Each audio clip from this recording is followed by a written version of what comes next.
tinggal ong minister ba un tuklar lem ban di ban thunglo ik tu ki post nang ba kanong jingarap un ta kinong rep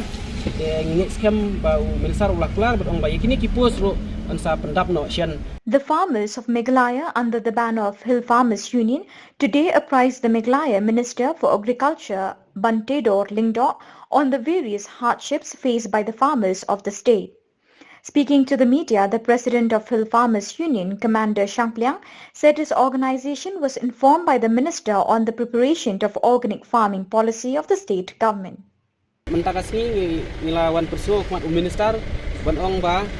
lada ka government keempat lah penbiang ini hakibade begini ki sebuah organik bagi kini ke dawai organik ting ailak syua ini ya kene ka jingyarap ke government kadi ban ai ini ke jingyarap hakuk nang bangin la ban yo ban penon kam hakibade bat ki jingdon kam ban thiet namar hadu mentahi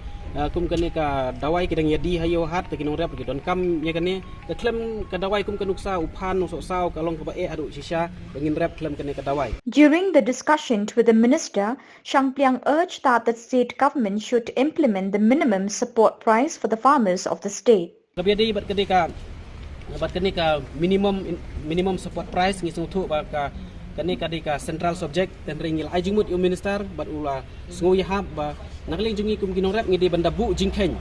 ya ka lak hakapor bangi thung ni tep ka ba yakini kum kanuksa habangi thung ya usok saw lene uphan ngidi ban khen ka bible la ka bai sbo kat no shibu hakashi kilo kalong shipau tingkang ai nuksa te uta umar ubangi ngithung umdei ban poi sik khandai tingka teng ka penduk noi kino ban rep namar ba ngim nyebu jingkhen dan ringi sngu ba teng jiplut jungi kalong shipau uhiat ban sikapra kamun ngidu nong ar te halor kani minister ulong ban nakling jungi kum kiseng nong rep ngin kentui kino rep bakin dabu jingkhen bat ngin sia thu sik sarkar bala dangirep phan ka sungdor kata te nakling government ro ka sayara ban ong ba umdei ban duna ya kata kador ka bangi ngilot.